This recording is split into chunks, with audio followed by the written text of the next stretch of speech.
அக்கா கூமாப்பட்டி அண்ணா நல்லா இருக்காரா? அது நான் இல்ல. ஐயோ இல்லை சரி விடுங்க. ஆல்ரெடி நர்வஸாக தான் இருக்கேன். இதில் இங்கே ஒரு பல்ப் வாங்கினதில் இன்னும் ரொம்ப நர்வஸ் ஆகிட்டேன். IPL Indian பின்னல்லா. ஸோ இந்த படம் வரக்கூடிய 28ஆம் தேதி ரிலீஸ் ஆக போகுது தியேட்டரில். எல்லோரும் மறக்காமல் உங்கள் குடும்பத்தோட ஃப்ரெண்ட்ஸ் அண்ட் ஃபேமிலியோடு போய் பாருங்கள். இது என்னோடய முதல் படம். நிறைய தப்புகள் கண்டிப்பாக நான் செஞ்சுருந்துருப்பேன் உள்ள.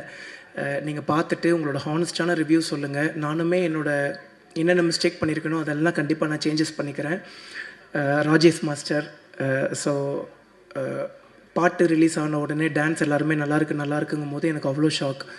எதனாலன்னு பார்த்துட்டிங்கன்னா, நான் ரொம்ப கூச்ச சுபாவம் உள்ள பையன். நான் சொன்னால் யாரும் நம்ப மாட்டேங்கிறாங்க. அவருக்கு தெரியும் என்னோடய கூச்சம் எவ்வளோன்னு சொல்லி சிங்கிள் ஷாட் ஆட வச்சாருங்க. அது படம் ரிலீஸ் ஆகும்போது தெரியும். நீங்கள் பார்த்துருந்துருப்பீங்கன்னு நினைக்கிறேன். நன்றி. ஸோ நான் அவ்வளோ சொன்னேன், அண்ணா ஏன்னா கஷ்டமான ஸ்டெப்பெல்லாம் தரீங்க. நான் எங்கள் ஊர் திருவிழாலெல்லாம் டான்ஸ் நம்மளாம் ஊர் திருவிழா பார்த்துருந்துருப்போம். ஊர் திருவிழாலாம் எல்லாம் ஆடிட்டுருப்பாங்க. நான் ஆடணும்னு ஆசைப்படுவேன். மனசுக்குள்ளேயே ஒருத்தன் ஆடிட்டுருப்பான் ஜாலியாக. ஆனால் நம்ம ஆடணும்னு நினைப்போம், ஆனால் ஆட முடியாது. ஏன்னா அவ்வளோ கூச்சம், ஆடவும் தெரியாது.